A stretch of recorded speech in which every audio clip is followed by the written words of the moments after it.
Everybody remembers the earthquake in northern Japan in 2011, the dreadful tsunami that followed, and the nuclear meltdown that followed that.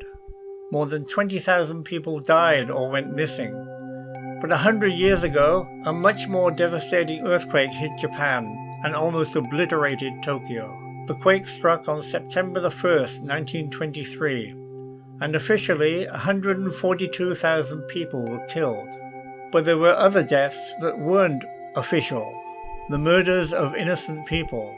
As many as 10,000 more were killed just because they were Korean or Chinese or socialists or because they had a funny accent. It sounds like a joke, but it isn't. The Fukuda Village Incident, a new film based on a true story, has been released, depicting the insanity of military Japan and the power of unsubstantiated rumors. It's a clear lesson aimed at the destructive possibilities of social media, the consequences of rushing to judgment, how people want to believe untruths, and how mobs are infected with mania.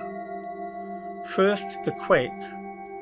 It wasn't actually in Tokyo, it wasn't even in neighboring Yokohama. Some references say it was in Sagami Bay, which lies to the southwest of Tokyo, but most maps actually place the epicenter on land, just north of Odawara, around 70 kilometers southwest of Tokyo and 40 kilometers east of Mount Fuji.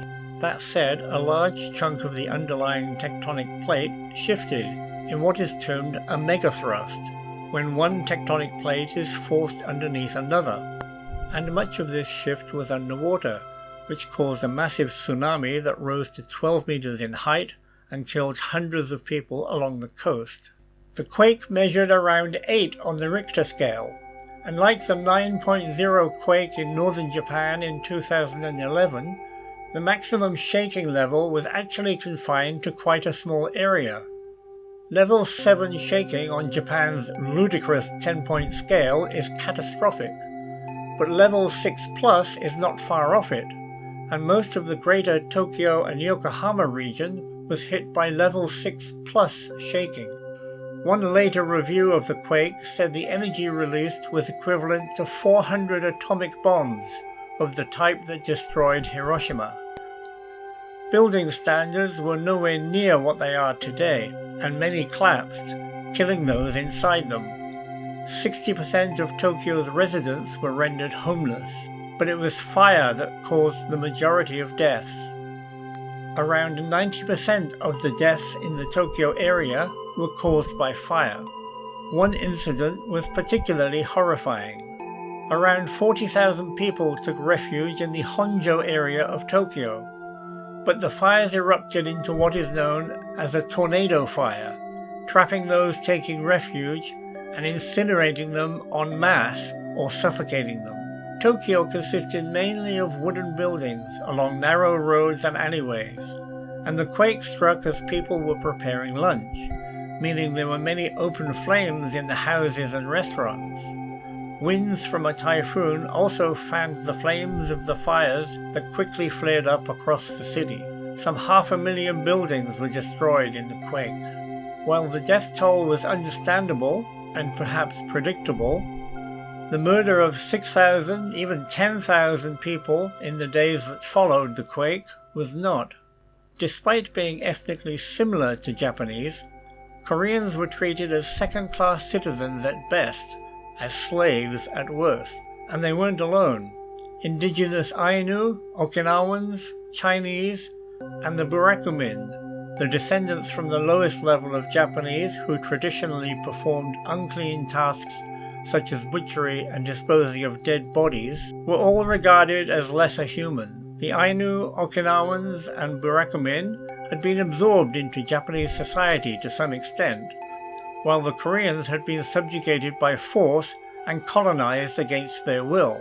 While some Koreans accepted and even profited from their association with Japan, most despised the Japanese and resented being treated as second or third-class citizens.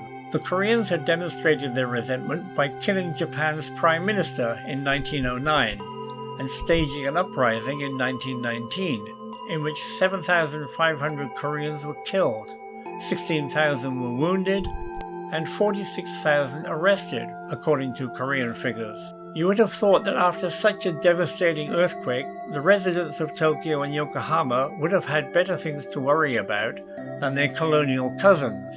But rumors started spreading that Koreans were poisoning wells and looting, raping, and killing people. The rumors turned into mass hysteria, and the army, the police, and vigilante groups started setting up checkpoints to discover Koreans, accuse them of unproven crimes, and then kill them in cold blood. The mob's distrust of outsiders went beyond the unfortunate Koreans. Chinese were another obvious target, but socialists and communists were also murdered, and even Japanese who spoke with a funny accent. It was a murderous mass hysteria. The Fukuda Village Incident recounts one tragic and stupid event in the days after the earthquake, where 9 travelers, all Japanese, were murdered because the villagers were spooked by their unusual accent. It's based on a true story.